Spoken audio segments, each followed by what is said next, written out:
Good morning from Miami Bay TV. Wishing you all well. Sending plenty of love your way as usual now. A lot of comments coming through as well. Some of you just don't seem to get what I actually mean about professional boxers in the jungle, in the category A's, faced with men that have done boxing training, had a few bouts, then got life sentences, careers cut short, but know how to fight, but also been convicted of executional kind of killings, alleged murders during battles, right? So they have been in every situation in a violent way, open to mankind, right? 100%. What you haven't seen before is professional boxers being in life or death situations every day of the street life. So when they go to the Cat A's, if you're going to say just because this one can have a round, he can box well and all that and that, you weren't certified killers. I'm talking about so-called certified killers who can have a go as well. You lot could box better in the ring and that. Let's break it down properly. In a boxing ring, there's no, you get toweled down and you get water. There's doctors there to look at the cuts. The bell rings for every round. In the Cat A's, there's no rest, mate. There's nothing to save you. There's no referee in the middle that's going to pull you out of it a lot. Unless the screws in a bell and they come and stop it. Now, also you're in training camp outside for 6 weeks preparing for these fights, walking to the ring, a big crowd and all that. Even though, fair to say, professional boxers are risking their life every time they walk into the ring because their fists are deadly. And when you've got big egos and people that want to win and are going to die on their feet, serious injury or even death can happen inside that ring. The difference is also that you can't bring what you're facing in the ring, though, apart from that kind of thing with the heat of battle, human body and physicality, if you haven't trained right, getting drained and then getting paralyzed or dying, like we said, when you walk into that ring, there's no gun or knife either. You know what I'm saying? There's no gun or knife. So you don't have to worry about that side of things, right? Now, you're talking about a lot of professional boxers. You especially said, yeah, heavyweight. Yeah, I mean, don't talk shit. Heavyweight who's like near a champion or thing. If he goes to the Cat A's, he can knock out everybody. It don't work like that, mate. You could have the heart to go into the ring and train for fights and all that, but you're not trained in every single life and death situation.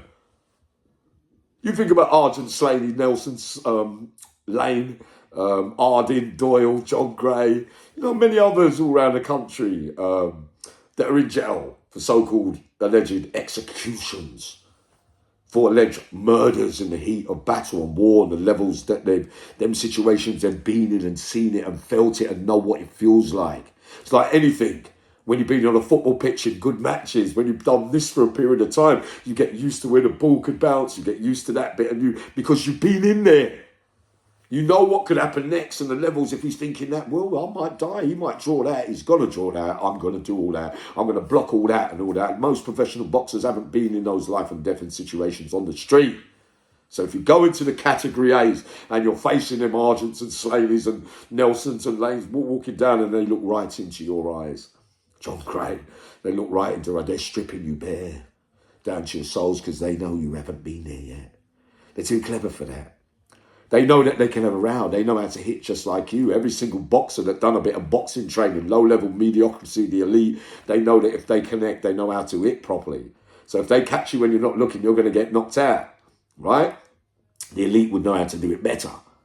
But faced in the jungle with those men before you, you've lost sometimes before you get there. I don't care what anyone says, we all feel fear.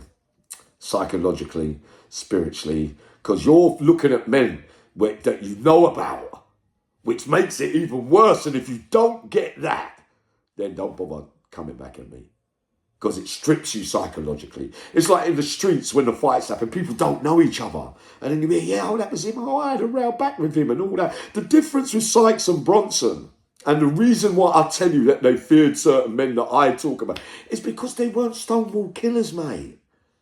They were skilled enough.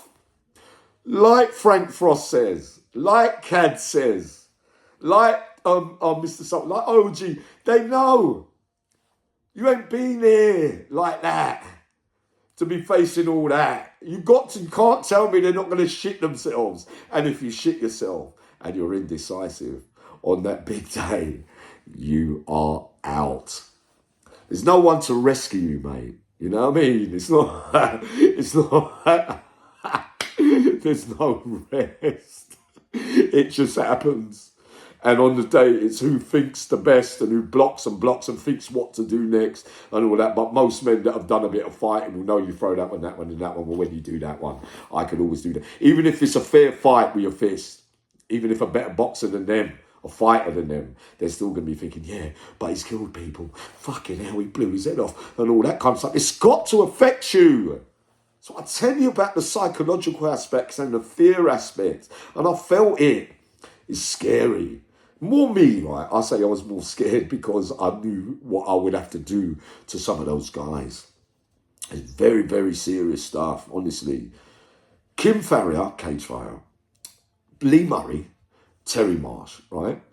The difference between them not going to jail is that they live streety too, out here, and they've been in the war zone. They grew up in it, so they would have faced all those life and death situations on a regular basis. So when they go to the Cat A's, they're ready for the rest of them lot. Got me?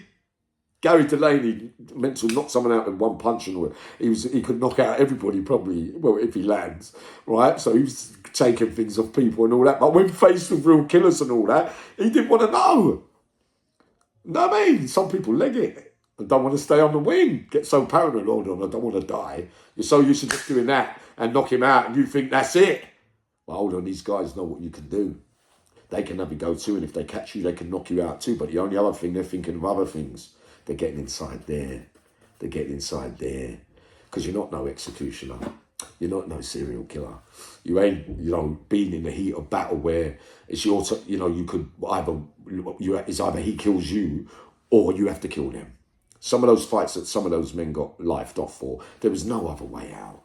Because if they would have lied down and died, they were dead, mate. You know what I mean? So the experiences of situations that you've been in ultimately define you.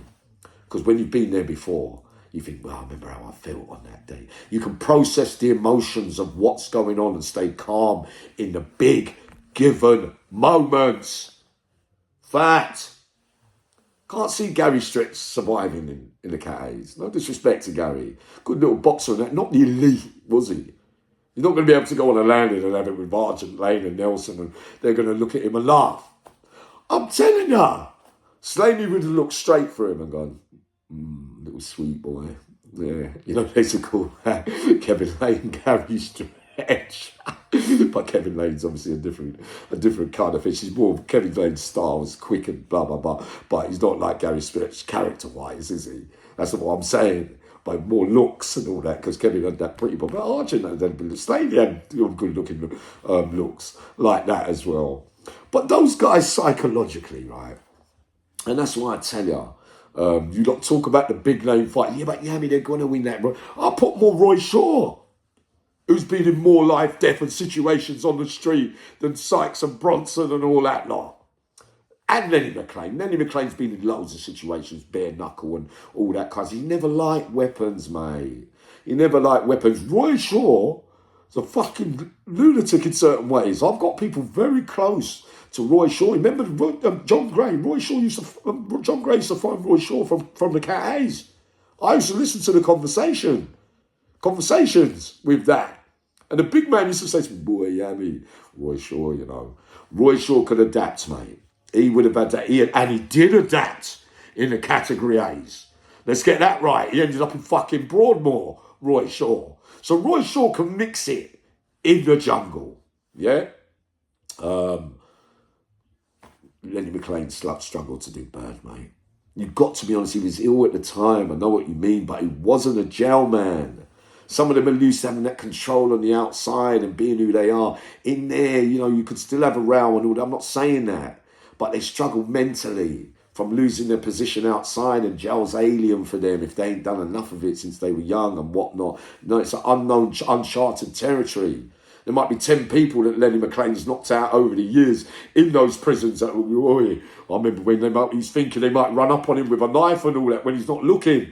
Things like that, because he's done that over a number of years. He's got to have had those thoughts as well. But no, he wasn't a jail man like that.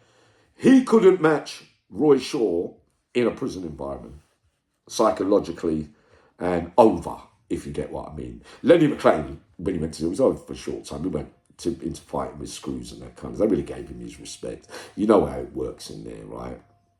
Now, who else? Yeah, and Paul, if they met Paul Sykes and Roy Shaw on the streets, honestly, Roy Shaw, I think, is capable of picking up things too, to get himself out of trouble. You can't. None of you have ever told me that Bronson and Sykes would turn around and think, "Will, I'm losing this one. Will, I'm going to kill you, and I'm a stonewall killer." So actually, like, I'll go to the left. So that's where the fear factor around certain men, that they might have the skills to build a bomb.